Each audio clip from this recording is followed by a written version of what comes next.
All right, good evening, ladies and gentlemen. Welcome to the Nexus Gaming Series. Tonight, we are bringing to you the Season 6 Division D West semifinals between Boogan Squad and Clouded Minds. Your hosts tonight, I am Arrow, and I am joined by... Monkus. I am here to observe two titans of Division D go at it. So we have the number 1 and number 4 teams tonight. Boogan Squad was the number 1. Taking a quick look at these standings here.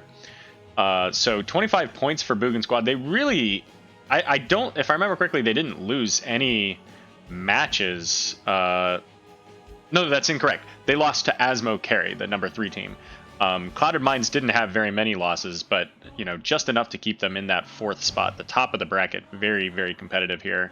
And of course, we'll see the results of Pigeon Stitches and who are they playing against? Sack of Bricks. Yeah, Sack of Bricks here on Sunday, which I think I'm actually casting that one too.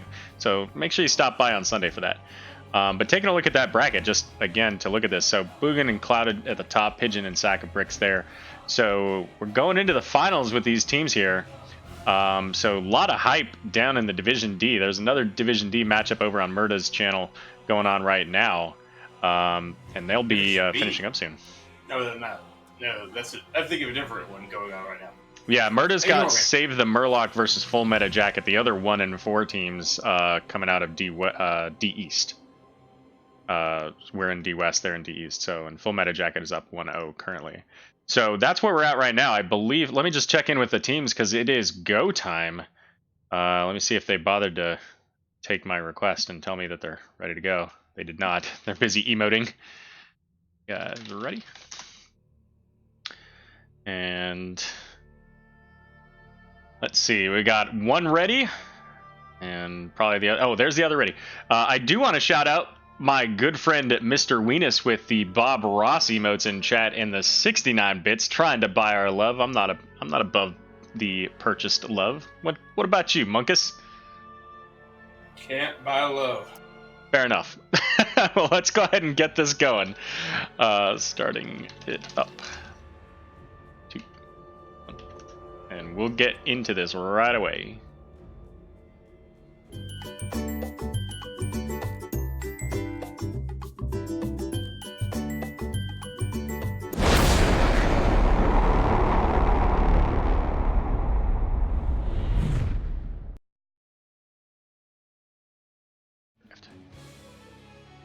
Alrighty, so our maps tonight. Banned out were Dragonshire by Clouded Minds and Boogan Squad banned out Volskaya Foundry. And as you can see, we're going to Towers of Doom for our first game of the night. What do you think of that, Monkus? Abathur's best map in the game. By far. Towers of Doom you think? More so than like a Cursed Hollow? Absolutely. You can do some really silly, stupid things. In particular, one reason why he's the strongest here is, let's say you capture bot 4 from the other team. Abathur has Mule. You're never going to lose it. It does make it challenging to get that back, absolutely. And let's say that there are 2 towers spawning top and 1 bottom, and there's a big fight going on top. Abathur burrows down, caps 1, hats and blows the very standard bands coming out, and snap pick Johanna. Yeah, and the Johanna being a nice, easy front line, big tank, shield wall for Boogan Squad. The Anubrak and Garrosh bands, pretty solid bands, of course, and followed up by the Brightwing and Kael'thas. Kael'thas, especially at this skill level, Kael'thas is very, very potent. Because the living bombs will get spread, and positioning is up. Oh, that's actually kind of rough going Rexar Ed to Kael'thas. That's 1 extra body to spread living bomb. Not only 1 extra body, but very, in some cases, challenging one to micro to prevent the spread of that bomb. And Phoenix is usually considered to be an off-lane, so getting Phoenix and Rexar is a little interesting. I'm assuming Rexar is the off-lane because that's what he does best. Yeah, one would think. We'll see. Now, right here, they prioritize getting damage, getting their tanks, getting their offlane. Boogan Squad has, whereas Clouded Minds is working on and got their support straight away, their mage and their wave clear, and they have left open their tank and with DPS slot. Sometimes you really want to have that last spot. If you are picking second, you want to have that last spot be something that maybe can counter the other side. It's really hard for a mage or support to do that. Yeah, and you can see that that's why Boogan picked that Varian as their third ban, because Varian just dumpsters Phoenix. And they do pick up a Muradin Artanis, so they're going to leave that last DPS slot available to look at what Boogan's got coming out for their healer. You know, maybe they get something. You know, are they going to throw out something that has it cleansed? Do they maybe look at like a Rhaegar or an Uther to try to help with the potential burst damage, giving them a D shield or even a cleanse to get out of like an Artanis swap or something like that? Artanis doesn't do that great against Rexstar. I might have a Malthael come out. He can. Malthael versus Rexstar is often, it's up to who is the better player will in that matchup, and Malthael has, you know, on a pale horse, so he can dual soak very easily while his team just focuses on bot.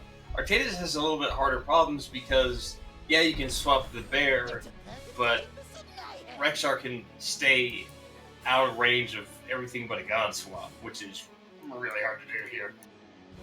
Let's see. I've already screwed up where people are. The one thing Artanis does have is the global denial. He can throw down a laser or a blind to keep a person from capping a tower point, and sometimes that can mean the difference between winning or losing.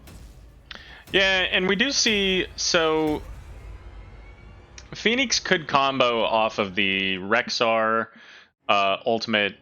He could combo off of the Gul'dan if he takes that slow with the corruption. He can combo off of the subdue talent, the punish ability.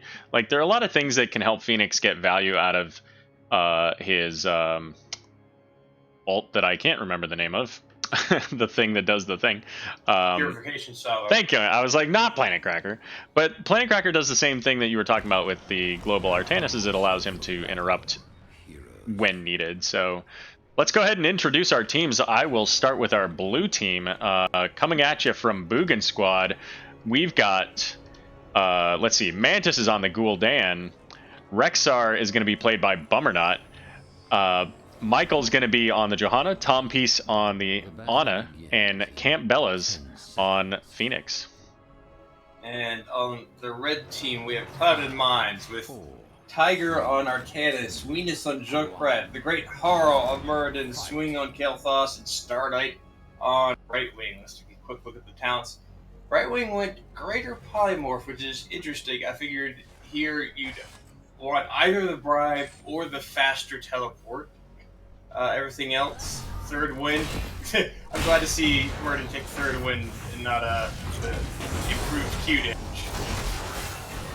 Yeah, so we do see a little bit of skirmish here, 5v4 with Rexxar just choosing to get into top lane, and Artanis is going to head up there. But Kael'thas already knocked down to half health. He doesn't have a whole lot of it, and getting that chunk from Phoenix really just pushes him down.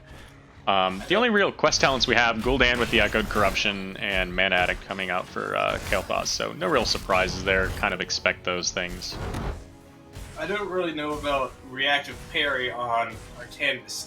Sometimes he needs to take that because it's the only way that he'll not just get deleted in the solo lane, but amateur opponent is so important, particularly for taking the highly contested maps or highly contested Merc games.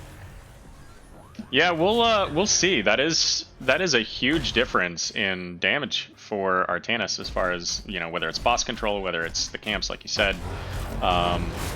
So we'll see how much value he gets out of that. And of course, the only real auto attack damage he's going to be building against is for Rexxar. I guess Phoenix maybe. Well, he's going to be in the off lane for most of the time, and Phoenix actually has a super fast auto attack when he wants to, so Right. you don't want it for that. In fact, I think Artanis wants to be freezing the lane way back near his towers and just let Rexar come close to him. Yeah, so we've got a camp invade here as Ana gets booped back into the team thanks to that Junkrat. They are going to get that camp, though, and 4v4 in the spot lane. Cloud of Mines is very low, but they do manage to hold on to that camp and push Boogan Squad back off, so well played on their behalf. A little bit late on getting there as Boogan was already done with theirs, and they just said, you know what, let's go over here. They were already done with theirs, and they actually were able to get their camp to collapse and do damage to the towers. Just getting to the camp, that gives you a little bit of experience. You want to escort those things.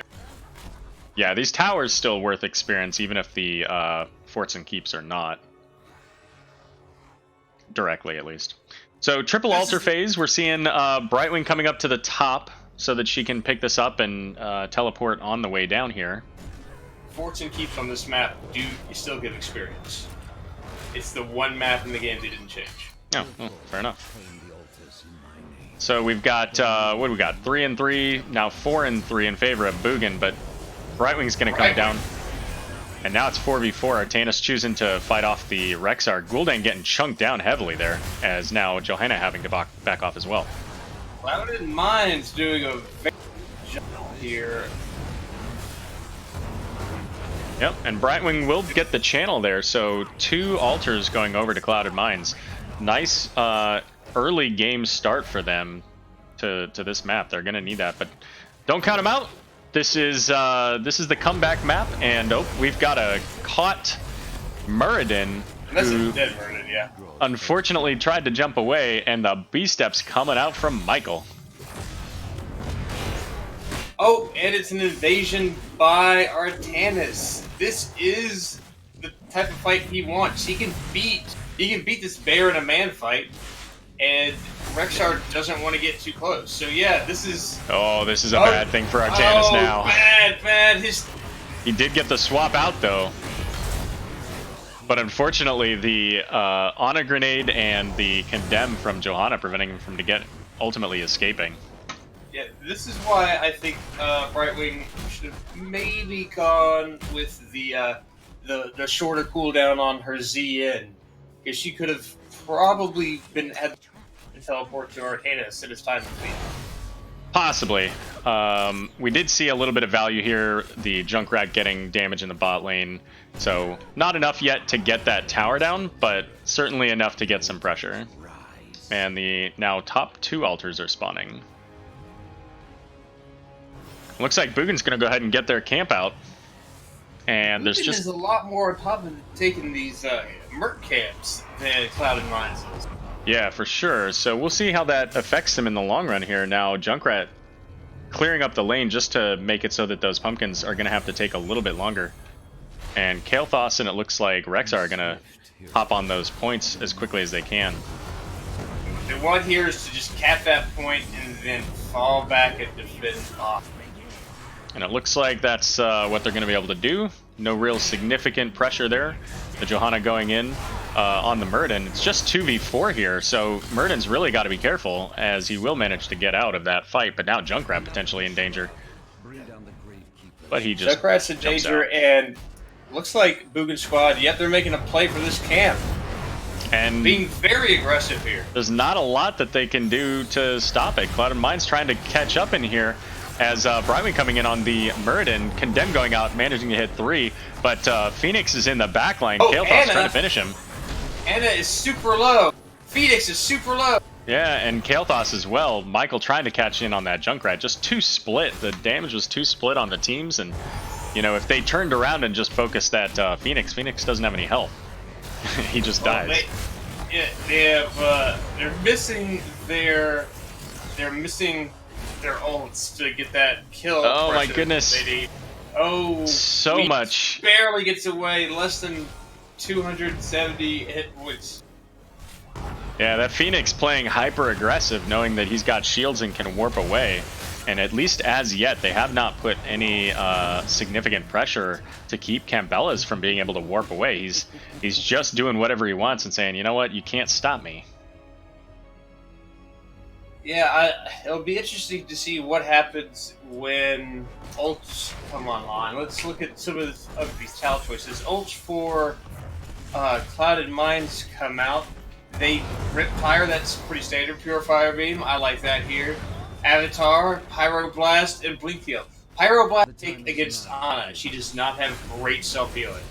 So the swap out onto the Phoenix, but the Horrify managing to get both of the tanks for Clouded Minds, as they will try to start channeling, but they get interrupted. Venus on the Junkrat has to jump out, and there goes Brightwing trying to save the Artanis, and looks like they may be able to get this Gul'dan, but their Junkrat died in the backline. And now Pyroblast going out on the Phoenix. The Polymorph manages to prevent him from getting away.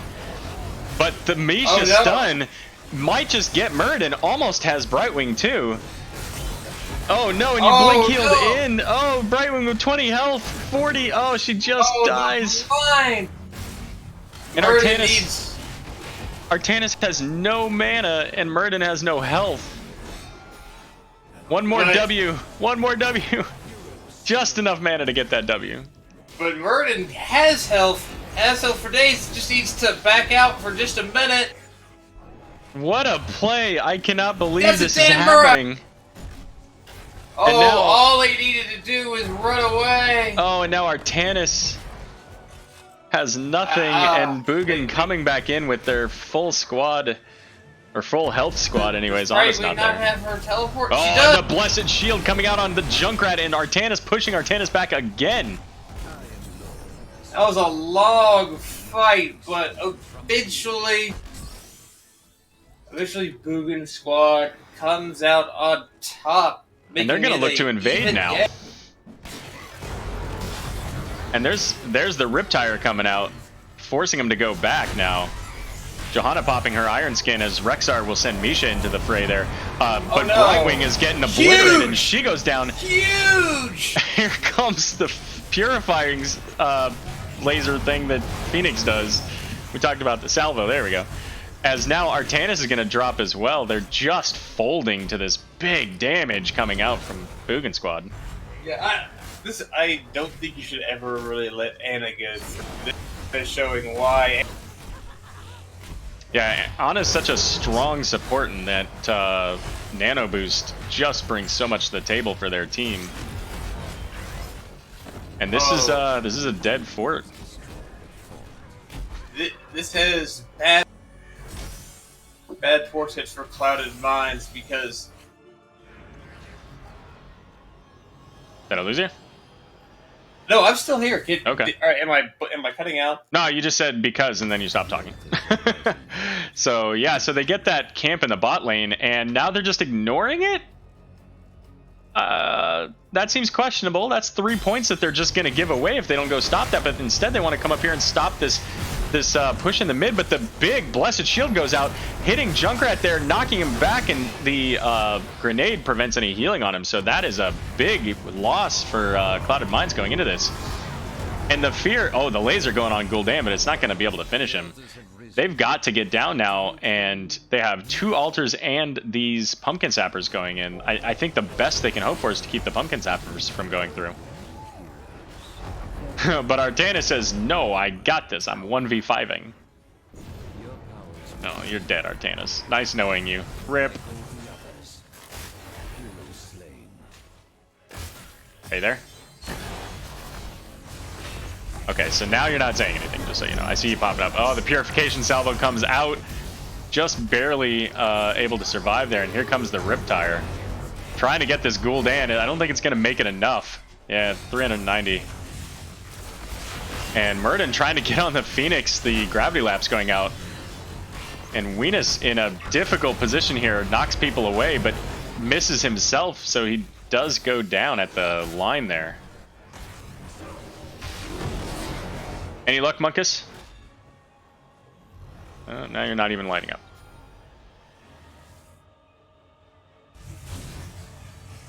Alright, so it looks like now Boogan squad heading towards the top. Not sure if they, yeah, I was gonna say, I'm not sure if they're going for boss. I think they should have just stayed down here and kept this bottom keep available. Can you hear me now? There you go. Okay, the mic got unplugged. Gotcha. Little bit loud now though. Oh, what Yes. happened there? Ah, you're Sorry. okay. Just don't get too excited. So Junkrat trying to protect this mid keep, as the condemn coming out from Johanna, keeping all three of those folks right next to her. The laser going out onto Ana to keep her backed away, and Kael'thas will now, 12 minutes in the game, finally finish that Mana Addict. I was saying there was a good early showing by Clouded Minds, but they're just getting run over the longer this game goes on. Yeah, and the Riptire coming out on the nano boosted Gul'dan, but Johanna's going to keep right wing locked down, and she goes down, followed by the Artanis with that grenade. They're just struggling into this this CC comp with the Horrify and the Blessed Shield coming out from Johanna. And it looks like Gul'dan's going to get this bottom channel. They get both of the top two channels as well, so that is a huge hit. And now here they come for the boss. If they get this boss, this is the game. And Clouded Minds isn't even paying attention. They have to know this. Like, this is the one thing you have to do on this map, is math. You have to know and when... It's too late. That's GG. It. And the B-Step's coming out from Boogan Squad. Oh no, defeated by math. Yeah, and also Boogan Squad. Just in a bad position there. Just you know, they started off strong, but they ended up just getting too far behind. And this is a come from behind map, but there's only so much you can do when those CCs are coming out and just shredding your team. Yeah, I think that maybe what they need to do next time is get easier, more consistent damage. They weren't able to get a whole lot going. Junkrat did a lot of damage, but they weren't getting any kills off of it. They need, I think, more focused damage. Maybe get Raynor in there, or Jada, something that will give you a lot of big, quick bursts. Even Aetherwalker Li Ming. Yeah, and you know, with Kael'thas there, you know, his damage a little bit low, I think, and he took that. What is that? Sun King's Fury? Yeah, at 7. You know, that's a talent you can only really take if you're able to make sure that they're locked down. Like, for example, you have a Johanna to bring them all together, and if the enemy team is spreading out, if they're not, you know, putting themselves to be in a challenging position, then that's a worthless talent. And you can go with the Flame Strike damage. It's much easier to do that. You know, get that 8%, especially against a Johanna Rexar. But I think they were banking on the Misha. So, I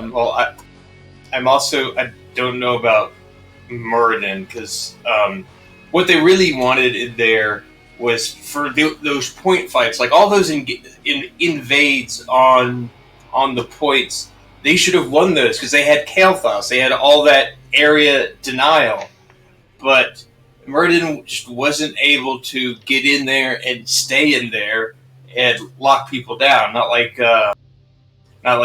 Johanna or Diablo or Nubrat can. Right. Well, let's go ahead and take a quick break as we speak to our teams and find out where we're going for our next matchup. So we'll be right back.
All right, we are back for game number 2 between Boogan Squad and Clouded Mines.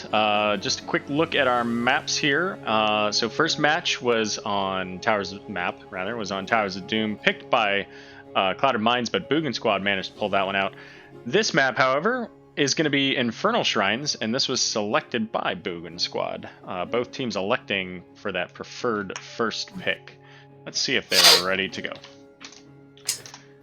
You know, I really like this map, and it's for the 1-2 punch of the Ragam and Zagam combo. You get Ragnaros and Zagara here, and you just out macro the other team to hell and back. Yeah, for sure. And you know, they did make some changes here to Infernal Shrines. The Punishers are a little bit different. The Frozen Punisher does the lockdown. The Mortar Punisher now does additional damage. So and that base damage from those mortars is like 3 times what it was before. He does additional damage, and he fires out more orbs. Yeah. And so that is a significant amount of bonus damage coming out of that Mortar Punisher. It really brings it online to make it comparable to the Arcane Punisher. And shutting down the structures for 3 seconds makes that Frozen Punisher a little bit more valuable than it was before. It wasn't too bad before with that big root, but now having a wider root area, but one less, makes it a little bit better siege potential coming out of the Frozen Punisher. Right, and because Arcade Punisher got nerfed so much, I don't honestly know which one is the best Punisher anymore. Yeah, it's tough to say. It probably depends mostly on the team that you have. Right. Is it like, say, if you have Sylvanas, you're not really caring about the Frozen Punisher too much? Yeah, not as much, but it also makes it so that if you're defending against a Frozen Punisher, maybe you don't want to leap that over. Right, because now if you get the frozen orbs on your keep in both of your towers, it makes it a little bit less value that you can get from your damage of those structures. All you're really doing is keeping the enemy team from attacking you during that time. And maybe that. I think the thing you need to do is to kite the thing all the way back from your fort to your keep. I think that's what you need to do, because it's good. It's going to lock down the structures regardless of what you do. Right. So we see an early Jaina ban again. So Clouded Mines banned that out first last time too. So, you know, Jaina's a pretty strong mage. And on Infernal Shrines, she can really bring that clear for the Skeletal Defenders. Same thing with Asma. Excuse me 1 second. Yeah, no worries. So Anubarak being banned out next, so Tier 1 tank, and hey Monkus, don't forget that you're on the open broadcast now. So Tier 1 tank, basically just, he's right at the top. The Cocoon brings a huge amount of value, essentially making it so you've got a 4v5, and then followed by Johanna. So again, you know, preventing that brick wall from being there. First pick coming up from Great Hari, switching off that Johanna and now going into the Garrosh. So Garrosh here. Monkus, are you listening? Apologies. My eyes were giving me problems. Just, okay, Kael'thas! Do me a favor, if you're walking away again, just mute your mic. Oh, sorry. Kael'thas, best mage for Infernal Shrines by far. Switching sides on this game, so we'll see if they're able to pick up a little bit more value out of him on this one. Now, I've known teams that they don't pick Gary on this map because they say, "Oh, well, you know, he doesn't have that much value because he'll chuck the objective minions." He does not chuck objective minions. Just in case anybody was confused about that. Imperious, my favorite offlaner right now, and probably the strongest one as far as damage. He has lockdown, he has damage, he has survivability. I think now this time it's Clouded Mines that might want to ban the variant out. Yeah, possibly. So the Orphea also potentially, we see a lot of Eternal Feast, and in a map like this, where you're fighting over a control point area, funneling in through one specific location. You've got the Imperious stuns, you've got the Garrosh taunt and throw and all that stuff. So there's a lot of potential for keeping people in that Eternal Feast and keeping it going for a long time. Kerrigan ban. Now that's an interesting one. That seems like it might be a targeted ban because I don't really think of Kerrigan as being a major threat here. I also don't know that she has a whole lot of synergy with the Stitches, maybe-ish, kind of. Oh god, they let Alex through on Infernal Shrines. But Anna's open too. This is madness. Yeah. Anna can really counter Alexstrasza, and Alexstrasza is super strong on shrines. Yeah, this is an interesting play now that Anna's still available, and they still have their healers. So, Anna with Orphea, that nano-boosted Orphea doing the Eternal Feast would be absolutely nuts. And they go into the double mage comp. And Kael'thas and Gul'dan have swatched sides. They are traitors to the cause. And you know what? This is interesting. Oh, son of a bitch. I have them on the wrong people, don't I? No, I've got them on the right people. All right, this is interesting because, normally with the double mage, your biggest challenge there is that you're waiting on cooldowns, right? Orphea's cooldowns are exceptionally long, except for her Q if you manage to hit them right. But Gul'dan doesn't have that issue. He just sits there and Qs his way to victory. He has great clear for the shrine here.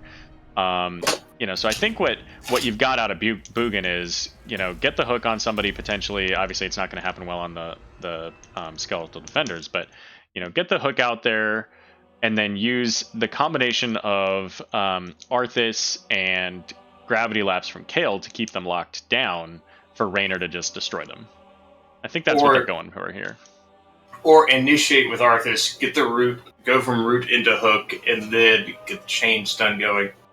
I mean, they are going to win the shrine fights straight up with Alexstrasza, unless Anna is really crackerjack with her grenades and is able to throw them right on the W's right when she needs to. Yeah, either way, this is going to be a very interesting fight between these two teams. A lot of value in these mages. So let's go ahead and introduce our teams. We've got Bummernot for Boogan Squad. Bummernot on the Stitches. Michael on that Arthas. Camp Bellas is going to be on Raynor. Tom Peace is going to be on Alexstrasza. And Mantis on Kael'thas. And for Clouded Minds, we have Tiger on Imperious. Wheatus on Gul'dan. The Great Heart on Garrosh. Swing on Orphea. And Star Knight on Anna. So Clouded Minds coming into this. They're down a map. They've got to make something happen, and they do have, a pretty decent... There's a root! There's a hook! They do have a pretty decent setup for it, so we'll see if the double mage setup is enough to make it work, but already spreading these bombs and bringing Anna down pretty low in Orphea as well. Good play by Raynor right there, using this Q at exactly the right moment to shut down the engaged by... Imperious, no! Imperious didn't take the giant killer at 1. That's a huge difference. Yeah, especially into an Arthas and Stitches. We'll have to see how that turns out for him in this lane against Arthas. I think that's going to be really tough for him. He's going for more wave clear instead of the pressure. You don't need the wave clear though, because at 7 you get the cleave. And most of your shrine clear is on the Gul'dan, so we'll see. Garrosh also taking that extra throw range, as it looks like he's hunting for the Kael'thas. He does get him, and the chomp coming out from Orphea, the Q, and it is going to be good night to Kael'thas for First Blood. First Blood comes out, and Raynor went Trait Quest, which is interesting, kind of splitting the difference between the slows and the stuns, which is weird because with Arthas out, Raynor would have the plus 15% damage on all the time, basically. Yeah, this is an interesting set of talents. We see the stacking globe quest for Stitches, which will eventually give him movement speed. The quest for Raynor you mentioned, the globe quest for Kael'thas, and the eternal hunger for Frostmourne for Arthas. But here comes that camp invade from Clouded Mines now, throwing the Raynor back. But nobody was close enough to do anything with it. Correction, Gul'dan gets him down pretty low, but again, even though it's 4v2, they only managed to get damage out, and Alexstrasza will clean that up pretty quickly. Very slight experience lead from Clouded Mines. This is looking very similar to the last game where Clouded Mines came on strong and early on. Let's see if they can carry this momentum forward. Now, the thing about Raynor going his trait quest, what he wants to be doing is he wants to get 3 shots, then go and find somebody to do the last shot on. He doesn't really want to be doing the wave clear too much, and he doesn't need to because he has the Kael'thas. He wants to just get the 3 shots, hold on to it, fire it on a hero. So this first Punisher is going to be that Frozen Punisher, and I think right now, at least in early game, I think that the Raynor gives them a little bit faster siege damage, but they're actually going to go to their camp first. And I question this decision. They're going to get pretty far behind on these skeletal defenders with the clear that Boogan Squad has. They are down by a quarter on... They're down by half now. Now, Stitches gets caught by the Garrosh, but he doesn't throw him. He throws the Arthas instead. Indomitable being popped, and Dragon just barely keeping that Arthas alive. Those grenades! But Tiger going shutting it down on an island trying to catch somebody, but just was not able to do it. And they do manage to get them off, but only 15 little skelly buddies left. They're pretty even though, and they do have Gul'dan, so that's a lot. Is the 3-man stun coming out of Imperius, but he gets stunned in return, and he is going to go ahead and go down. The Sleep Dart gets Arthas, and Stitches now gets thrown. He's going to go down as well. Oh no! Arthas with this big slow trying to 29 to 29! 30 to 29! And it looks like, at least right now, the advantage going over to Clouded Mines. That Living Bomb, though, going to get spread if he's not careful. Just barely managed to get away before it spreads, and it will be Clouded Mines taking this first Punisher of the game, the Frozen Punisher. And we doubted them. They got the top towers down and the Frozen Punisher. That's about as good as you could hope for this first one. Yeah, for sure. And they will leap it over onto Stitches. It hits Kael'thas as well, but thankfully the focus was on that big, meaty abomination. That's frozen for a good 3 or 4 seconds. Yep, and there goes another stun onto the Alexstrasza, and the throw onto the Stitches. He's trying to stay alive as he will get taken out by Orphea. He threw him into the Frozen Punisher's explosion. Wow, that is amazing. They managed to get a fort down. They got the 2 towers down top, and they're pushing hard on bottom. Yeah, that's a lot of value coming out for Clouded Mines. So, you know, once again, this team is looking to get as much value early game as they can, and take advantage as, hold on, we've got now Arthas in a tough circumstance here. Orphea missing some of those shots as Garrosh is unfortunately going to throw a minion. Well, unfortunately for him, Arthas is counting his blessings right now. Indeed. Alright, looks like bottom camps is going to be taken by Venus. He's going to need a little bit of help here. He's Gul'dan, he can do it. He's got this. But it looks like Boogan Squad's going to come get this middle camp in the bot lane.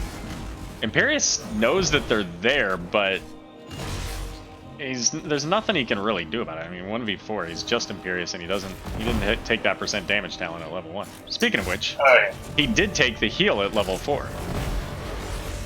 So I don't know, he took Blazes of Glory at 7, which, I mean, that is so much less damage. Yeah, I mean, especially for the Shrine Clear. Like, Cleave would be insane for the Shrine Clear. But, whatever. Oh, the Arthas gets caught by Imperius as Q from Orphea manages to get her to dance back, and the hook onto Imperius, pulling him back into this fight. And there's the Horrify onto Arthas. trying to finish him off. Big Horrify. And there he goes. He dead. Let's talk about these level 10s for Clouded Minds. Well, you obviously have Horrify. We just saw there. Nano Boost also came out. We have Taunt, Angelic Armaments, and Orphea. Orphea is still deciding, and she goes Eternal Feast. Yeah. Eternal Feast and Taunt! Yep.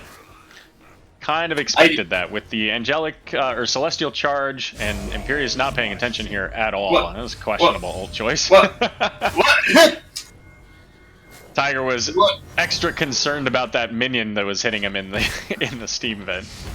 He just wanted to show off his collection of swords. Yeah. While we were playing HOTS, he studied the blade.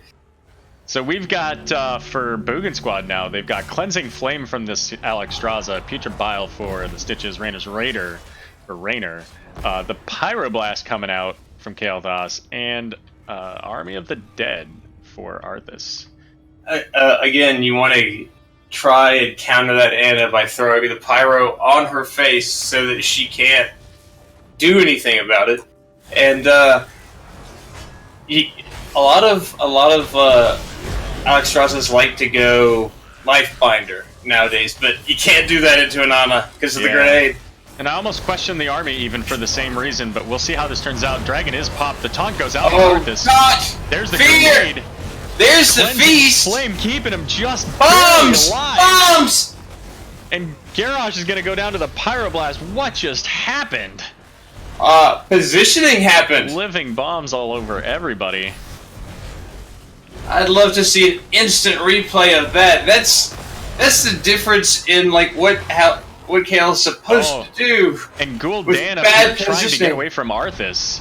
It looks like he's going to be a staggered death as he just can't get away from that that slowing E. A little silver lining. Their top camp was able to take out a fort, so they're still ahead right now. 2 forts down. Oh, Ana getting jumped on, however. And welcome everybody from Mark Zombie's stream. Let us know in chat how that Div D matchup went for Save the Murloc and Full Meta Jacket. Would love to hear about that. Oh goodness. Oh, that hook from Stitch is almost catching, but unfortunately he doesn't have that fishing hook yet. It's that nerf to that Stitch's range. It makes a big difference. Yep, you know what? It may only be an inch, but it feels like a mile. What? Yeah. I said that for you, Weenus. Oh my god. Alright, so 15 stacks on the E-Quest for Orphea, 22 for that Echoed Corruption for Gul'dan, and it looks like the other level ones are out there. Here we go with this Camp Invade. They started diving in the Fear! Huge! And the taunt onto the backline gets the Kael'thas as well. That Horrify was absolutely just bonkers. They're trying to keep Stitches alive. He will make it out, but 2 for nothing. As Clouded Mind says, this is our game. We are here to play. If they had not killed Kael'thas that quickly, then that would have been completely different. Their entire team was in the low teens of % because of the living bomb spreads. And oh my goodness, Rainer took the trait quest, both of his trait quests, but he's only at 15 and 10 stacks respectively. Yep. It's not where you want to be 10 minutes in the game. So just a quick call out here. Kime was asking about the bans. So Boogan had banned Asmo, Johanna, and Brightwing. As now Arthas gets caught by this Garrosh and thrown right into the team. The big taunt followed up by that charge. Is he gonna be able to make it out? The team's coming in to support him, and it looks like they will just make it. So here's the crazy thing about the draft. Alexstrasza went through unbanned. She was picked after the 2nd round, and then in response, Anna was picked after Alexstrasza was picked. Yep. That's just the craziest part to me. So even Talontiers, as once again Arthas gets thrown, but Imperius gets pulled by these Stitches. Grenade! No heals! Have the Army of the Dead, so he just dies. Mantis in the back line also. But look at the bombs! The bombs are spreading. But here's the thing: that big heal would have saved them, but no. Anna's OP grenade, no heal. And the hook goes out onto the Imperius, pulling him back, but once again, no real follow-up there. So 2 for nothing, once again in favor of Clouded Mind. So the rest of those bans real quick here. Clouded Mind's banned out Jaina, Anubarak, and Kerrigan. Oh goodness,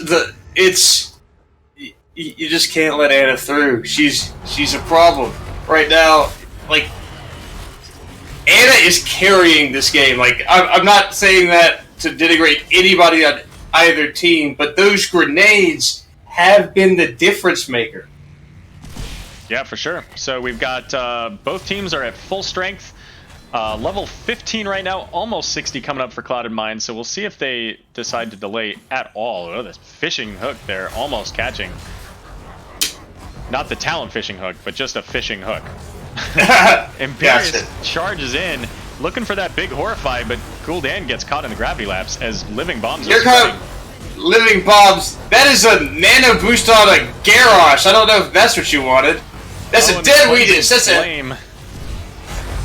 Angelic Armaments chunking down the Rainer, and the hook once again missing. I think that they probably should have slow played that a little bit. Stitch is getting caught and pulled out the. That's a dead Stitches, but that might be a dead team if he spreads. Okay. Oh, no. Is gonna go down. I don't think she's got anything. No. So a 1-for-2 trade now, as we get level 16s for both teams, and they're looking for this kill. A couple of stuns onto the Arthas, but Orphe was just a little bit far away to get any significant value there. Big rich damage, says Mark Zombie.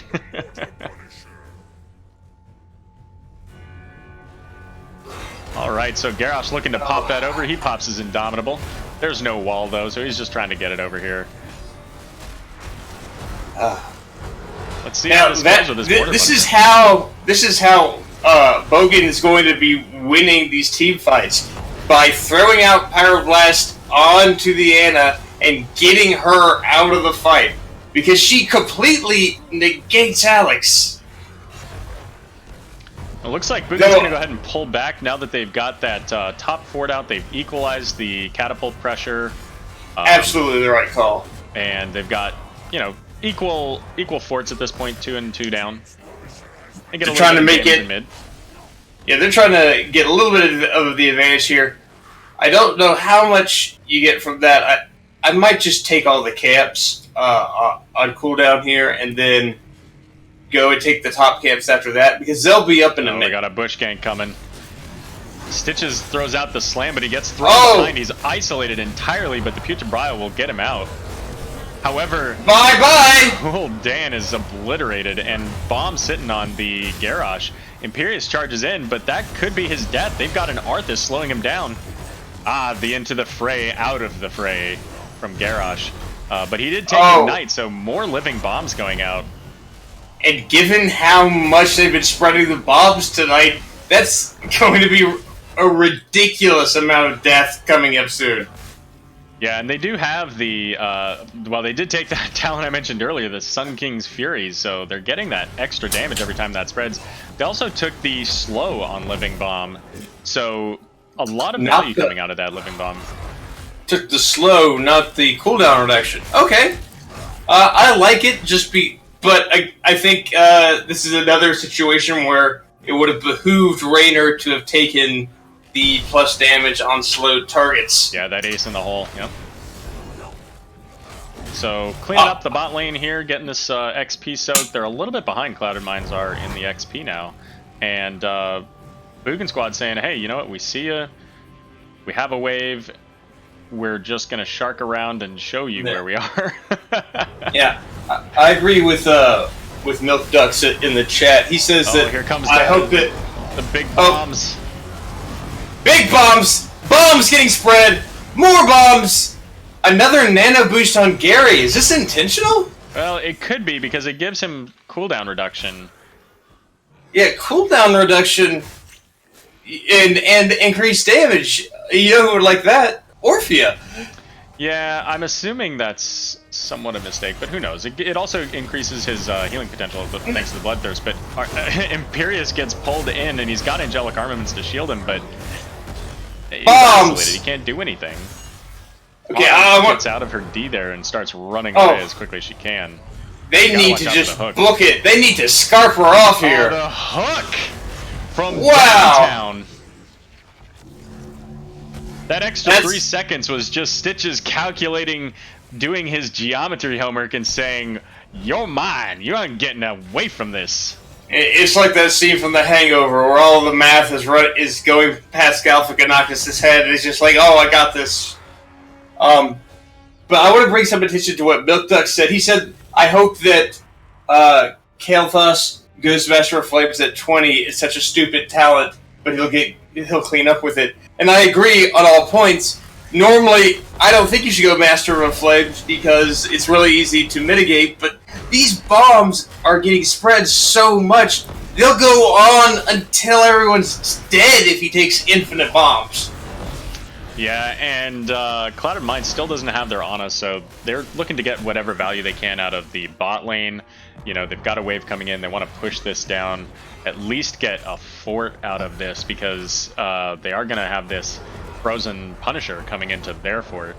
Oh, it's frozen? Oh, that's going to be rough. Yeah, they want to try to get to 20 here. They're 3/4 of a level or so behind. Yeah, they might want to send Imperious top lane to get that soak instead of trying to fiddle with this giant here. Still, really wish Imperious had taken the giant killer at 1.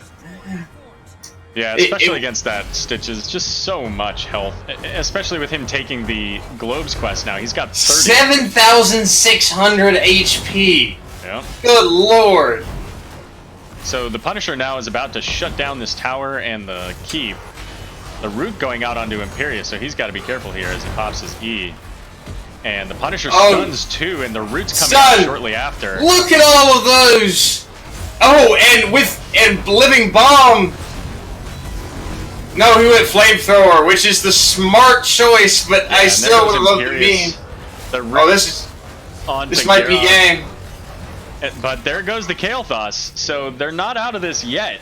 Even though they've got 2 members down, they still have Gul'dan, they still have Orphea. And they still have top lane getting pushed in hard.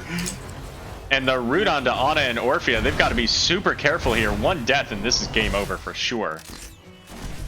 I mean, it's still 3v2. 4v3. Sorry, 4v3. I can't math. It's okay, this isn't Towers of Doom. Yeah. Right, I'm not gonna lose the game by messing up my my math homeworks. So we do have level 20s online here, so we do see the Execute coming out for Raynor, the Win Harder talent, the upgraded Putrid Bile, the upgraded Cleansing Flame, that Flamethrower as mentioned, and then of course the Legion of Northrend. Arthas doubling down on that Army of the Dead, which is, again, a little bit of surprise just because of the Ana grenade. You know, if he's popping an army, she's popping a grenade, and he can still just die. I think it's because of the Ana, because Alexstrasza, Ana can cancel out Alexstrasza's heal, and so he might need, like, oh, she just grenaded the Alexstrasza heal, I need to bust out the army to keep my butt alive. Yeah, and it does last for long enough, so we'll see how that turns out.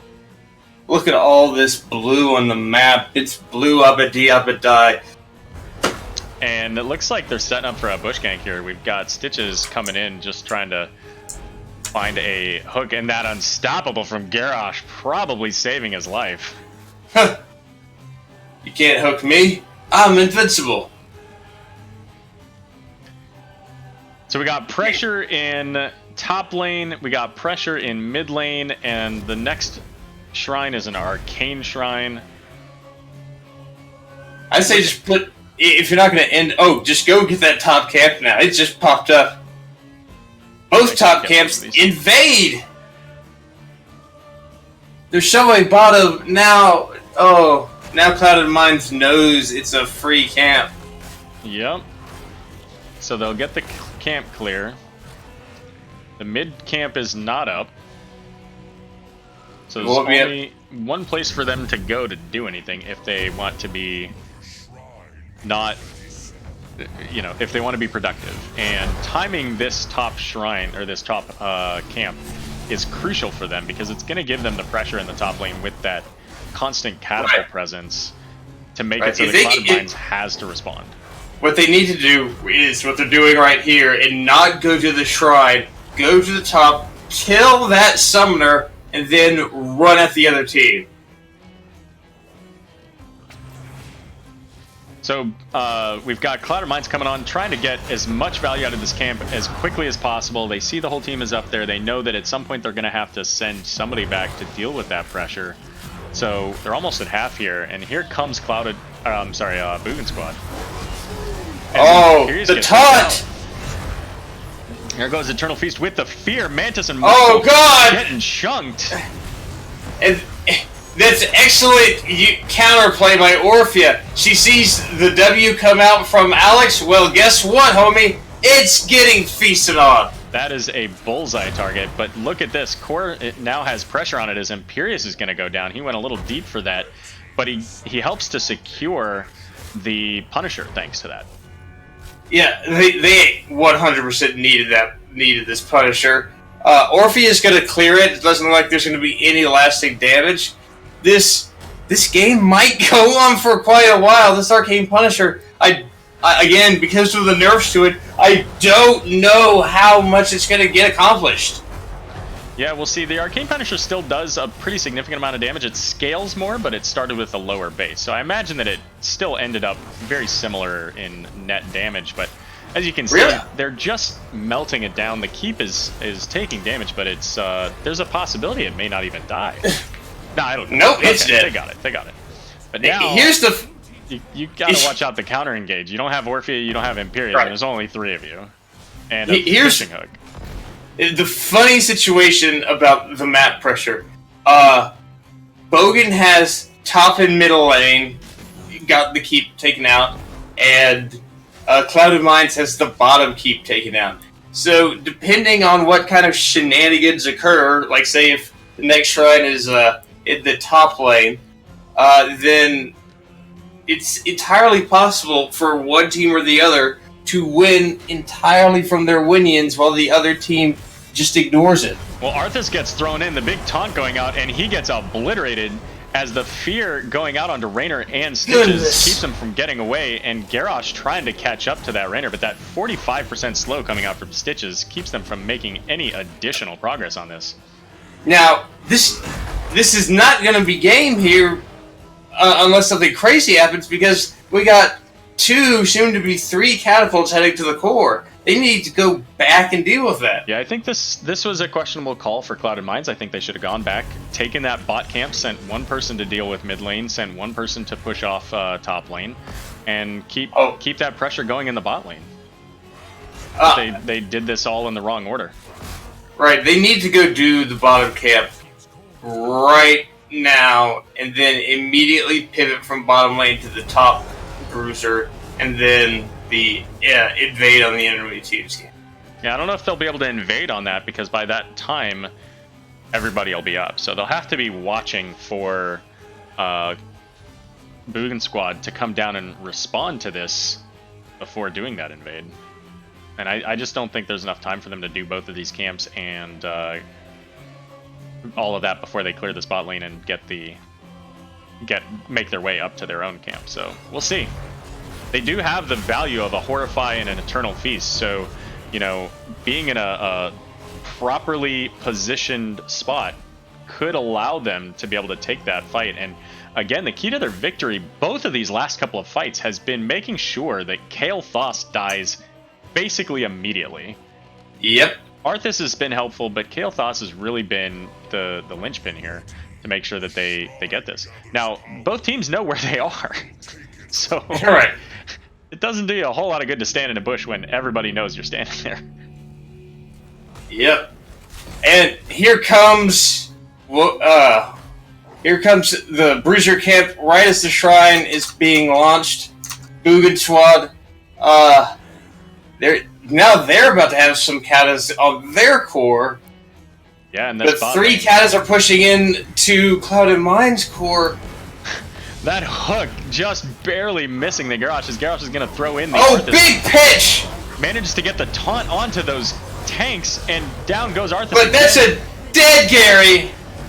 And living That's bombs. a dead Anna? Spread. Question mark? Yeah, we got to watch this Pyroblast, which went out somewhere She else, needs to. She needs to scarf her right now. Right now. Get out of there. That is way too deep. Imperius is going to get chunked down thanks to this Stitches, I think. Yep, there he goes. So Oh. he's got to try to keep Gul'dan up. Raider, that was a very risky play by Raider. 70, 60. That's 4 catapults. Yeah, this is a bad circumstance for them to be in. They do have catapult pressure bot lane, but they almost have to just go for it at this point. You're going to lose the shrine, but the shrine's going to kill your core. You have almost no shields as it is right now. By the time it gets here, it's going to be super strong. The Mortar Punisher is going to just finish the job. So, yeah, they have to fight him way up there. Kael'thas is now going back. He doesn't need to. Arthas just spawned. Or maybe he does. 60, 55%. 50, 55. If they had just run to the core, you're right, they might have gotten it. They should have sent their mages and just pushed with that catapult pressure bot lane, and they could have done it. And instead, I think this is going to be game against them now. Oh my gosh! Gets caught by the hook, but the big fear will save his life, and now he's got nano boost, but he's not casting spells because he's trying to run away from the Stitches. The Imperius hook and now Cleansing Flame going out, trying to keep the pressure on this team. As now Garrosh gets caught by the Punisher and punted down, and it looks like this is going to be a double kill. Oh! And there goes the core. And, you know, I gotta say it, in game 1, they lost to Math. To a certain degree, I think they lost to Math in this one as well. I think that if they'd, looked at that, said, hey, we've got the pressure here. By the way, welcome everybody that came over from Mongoose's stream as well. But if they paid attention to that pressure in the bot lane, Gul'dan does significant damage to the core. Even if all he did was get in there and do a corruption, I mean, that's 10% by itself probably. Get a couple of Fel Flames in there, you've got Orphea. I think that ultimately they would have won that game, especially if they keep a presence visible, like they're in the back, they're trying to save it, but instead they don't. Heck, they don't even need to put the damage on the core. All they had to do was lock down Arthas and Kael'thas, because those Katas were going to take the core out by themselves. Wow, I mean, that's one hell of a way to end the season. That's one hell of a way to get to the finals. Yeah. Wow. Well, and such as it is, the 2-0 victory going over to Boogan squad. Boogan again didn't, drop a map this season, or not a map, but a match, other than the Asmo carry. So, good on them. They were the top seed for a reason. They've done really well here. So, congratulations to them. Let's go ahead and hop up to the lobby. Let's go to lobby 1 for the interview.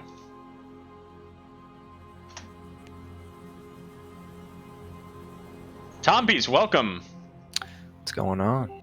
Is Horribleville with you? Yeah, that's Michael. Michael. Ah, the best Michael. player on the team.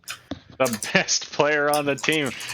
Gentlemen and ladies, if you have any, congratulations on your victory tonight.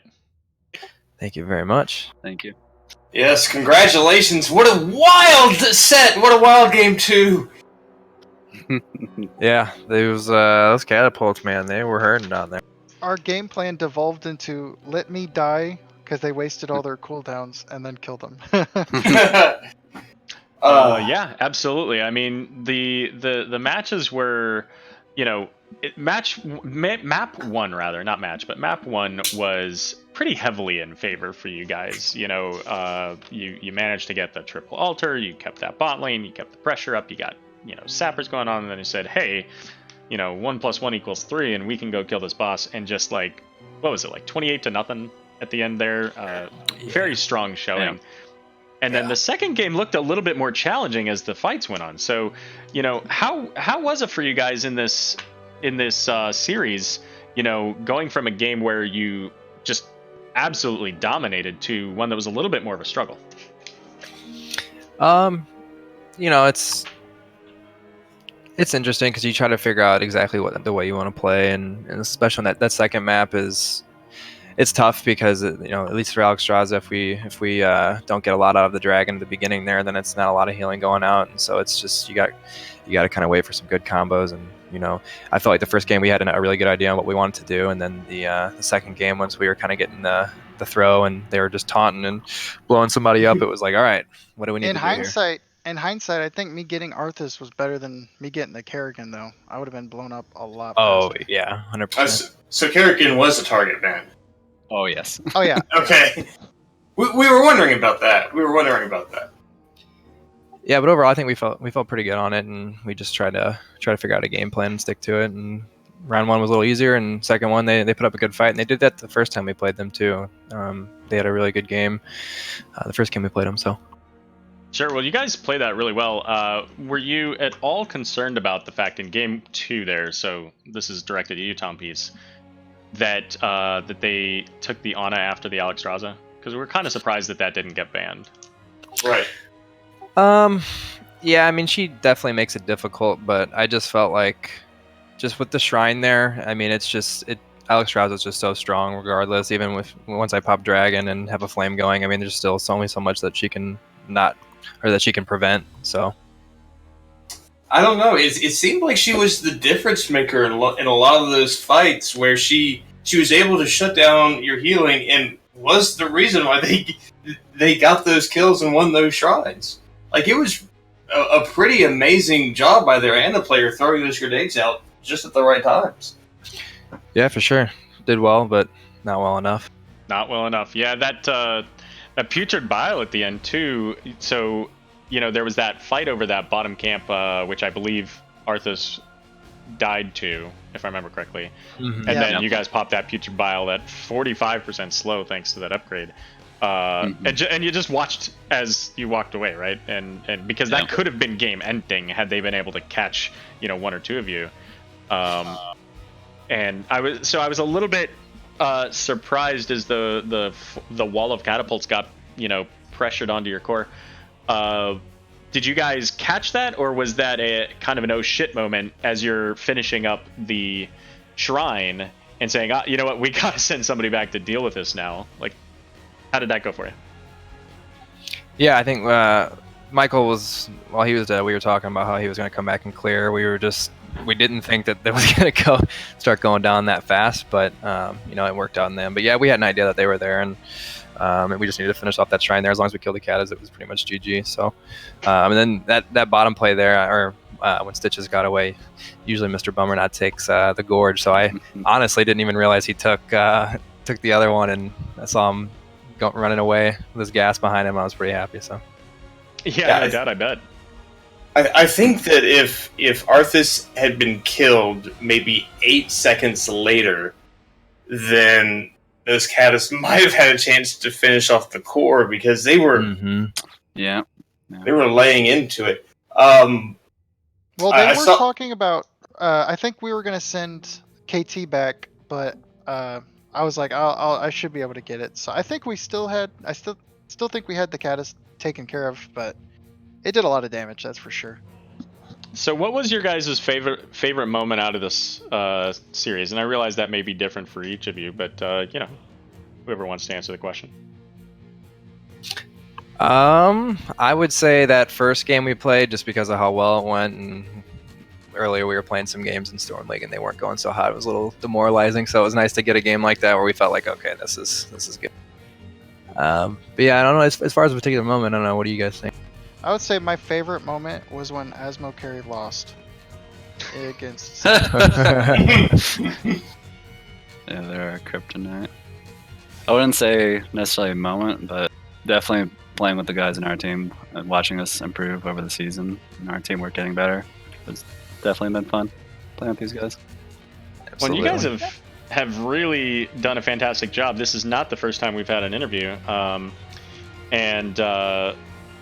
From what I recall, so Asmo Carry, like you said, being the only team that defeated you in the season and it was near the end. So you've got Sack of Bricks coming up or Pigeon Stitches. Obviously, you've beaten both of these teams. Is there one or the other that you feel more confident against? I mean, what do you guys think? I think we're pretty comfortable with whoever we play, really. Yeah. We played pitch and stitches early on, so I'd be curious to see how they've adapted their gameplay. And now they're, I believe, the number 2 seed, so I think they'll definitely be a tough opponent. And Yeah, I agree. we played Sacker Bricks, and I'd say we feel very comfortable against them and their play style. Well, good deal. Munkus, do you have any other questions here? Well, I had one comment. I saw in the chat that they wanted y'all to take Master of Flames for the Living Bomb to spread infinitely because, wow, were y'all spreading those bombs? Yeah, Mantis was saying that they were spreading bombs for days.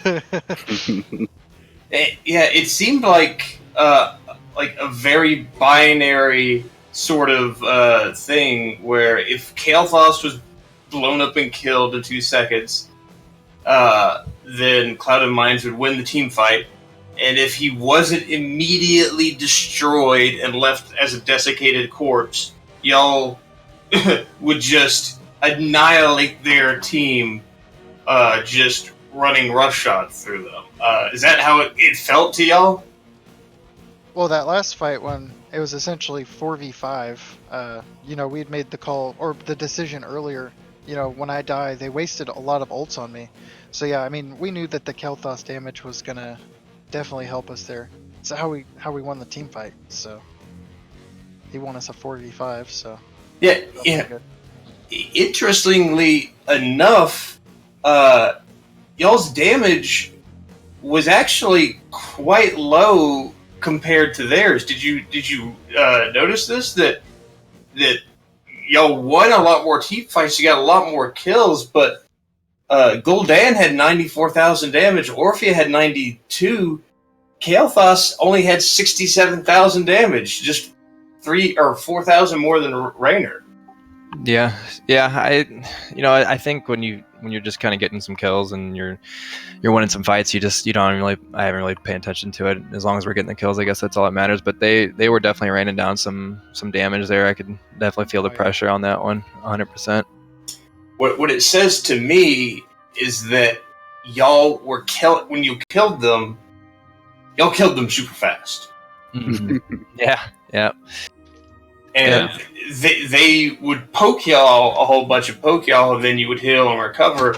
But when y'all went in and engaged and were winning your team fights, that was just you can't do more damage to a corpse.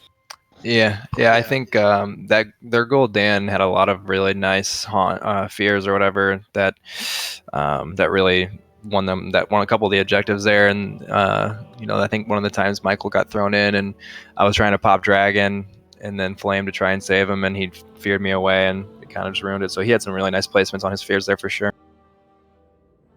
Oh yeah, the Gul'dan fears were pretty critical. They did a very good job of chaining their CC together. I think that's it for me.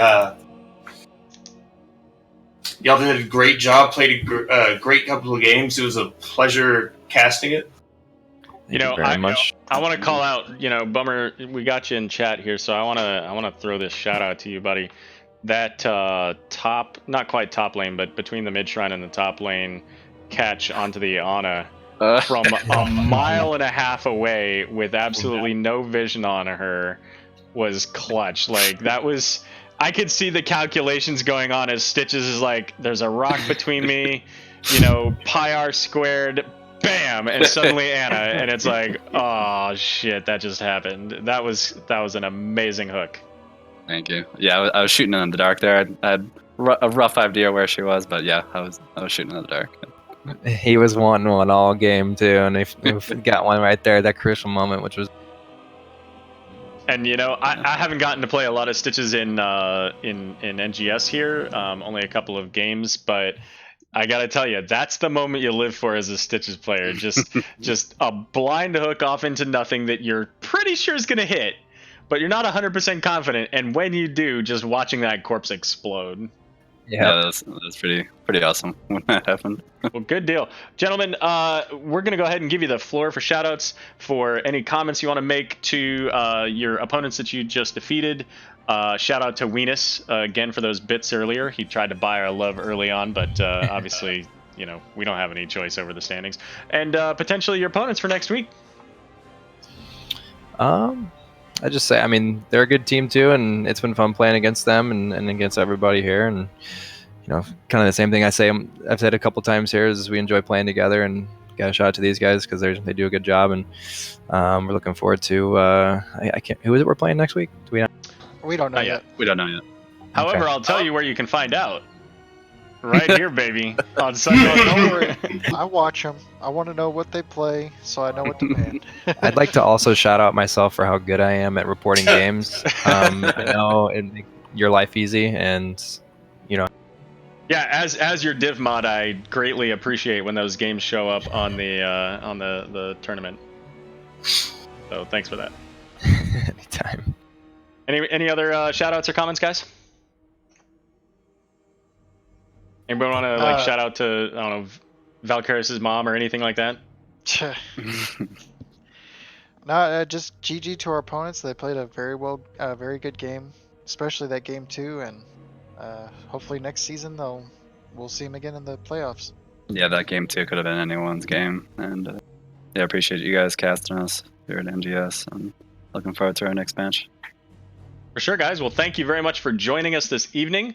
Always a pleasure to have you, and depending on when you schedule your next match next week, maybe we'll see you here again. Looking forward to it. Yep. Thank you. Well done. Have a good night. Thanks. That's it. Thanks, you too. Move Monkus down here. All right, so ladies and gentlemen, that is going to wrap us up for tonight. Boogan Squad managing to get the victory 2-0 over Clouded Minds. Some very entertaining games. Game one was a little bit of a landslide. Once they started, they pushed hard, and game 2 was a hell of a back and forth, nearly 30-minute game between these two teams. Next week, we'll see Clouded Minds. I'm sorry, Clouded Minds. We'll see Clouded Minds watching the game.